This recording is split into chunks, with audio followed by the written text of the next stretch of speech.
On a day like today, it's easy to forget how powerful and how dangerous the sea can be. Every year, around 100 people lose their lives around Britain's coasts. Many of these incidents are the results of strong but invisible undertows. Often they're caused by rip currents. These are jet-like streams of water that flow powerfully out to sea. Peter Rogers and Iain Bartram are experienced surfers and well aware of the dangers.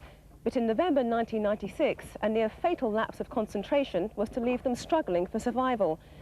In our reconstruction, Peter and Iain are played by actors. Everyone else takes part as themselves.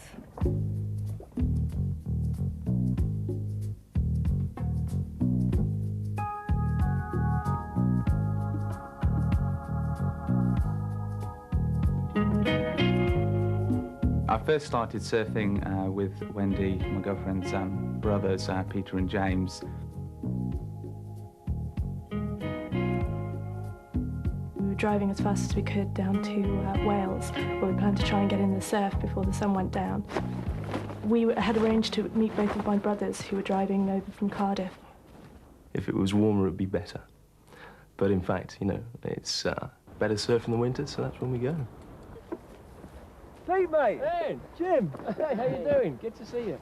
Pete already had his suit on when I arrived, but I still managed to go running down the pebbles first. I didn't come down from London for nothing. I just wanted to get out into the water so that I could get out onto the waves before it went dark. You have a full wetsuit, gloves, hood and boots. I've been a lifeguard for 5 years, but it's very difficult, even with that preparation, to be fully prepared for everything that the sea can throw at you. You've got to start having some way of identifying yourself against the darkness.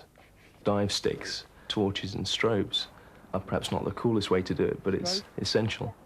I'd put on a strobe on my arm, which I'd been given as a birthday present. I enjoy it in the winter when there's not many people around and the water's very cold. But the rip was stronger than normal and I was getting pulled more and more to the east. As the water comes in, it must find a way out. So you end up with large currents, which are known as riptides, which generally characterize themselves as a flat area in the surf. Oh, pretty tough out there. There's a rip going all the way up, from about there to there. And I asked them where Pete was. They said he'd gone out for the outer break to try and find me. I took my board and paddled back out.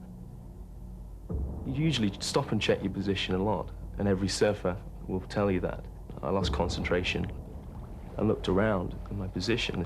I had drifted the full length of the beach. I looked back. I saw Iain about 50 meters away.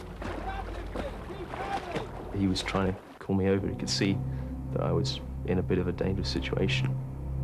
With a rip tide, you normally should paddle at 90 degrees from the current to try and get out of the rip current so that you can then paddle normally. He started paddling towards me and he just didn't seem to be getting anywhere.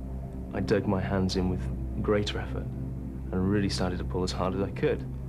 But despite doing that, I could feel the water passing beneath me like an escalator, walking the wrong way up an escalator. It was an incredibly strong rip. I really thought, this is something that we've got to get out of, and fairly quickly, because it was getting dark. A wave caught Iain. And within moments, he was right by my side. The rip had got hold of him. I was saying to Peter, look, why on earth weren't you watching the shore? Why didn't you pay attention to what was going on?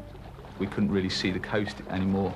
And that was the point where we started to think, well, we now need to decide what to do because we're in trouble. I think we should head in for the cliffs. Are you mad? Pete wanted to head for the rocks. There was just no way that we were going to be able to surf up to these rocks under control. I'd told Wendy there was a rip, and so I assumed that she would become concerned when she couldn't find us. So I was trying to convince Pete that what we should do is just head straight out to sea and then wait for the rescue services.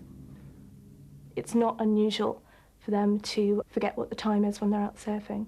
As I've started to panic a little, they've come walking back in at the shore saying, you know, what's the problem? We reckoned we were moving about 5 miles an hour. We got a better indication of that when we saw a buoy out in the sea move past us too quickly. And then we started trying to paddle back towards it and just realised that, in fact, we were moving a lot quicker than we thought. With the cold, my leg was getting very stiff.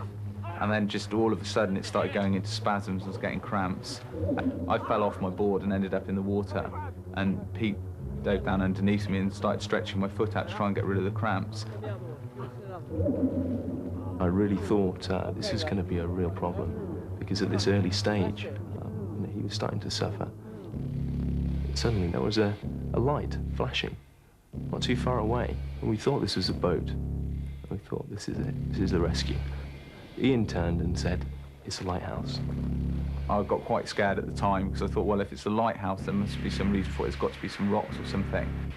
You sort of start to think back through the conversations, and I started to think, well, they talked about a strong rip. My first reaction was actually to flash the headlights. You know, I was just trying to tell them, look, guys, you know, I'm really cold now. It's about time we went home. Stop messing around. Absolutely no result. We tried to have a look for Pete's strobe light that he was wearing. Tried shouting their names. And the only possible explanation was that they were in trouble. The sea just seemed to erupt. There just seemed to be waves just coming from nowhere. We kept getting tumbled under the water because we couldn't see them to duck under them or anything. They just kept hitting us. We could hear them breaking all around us. The mood had changed. We didn't know what was going to happen next.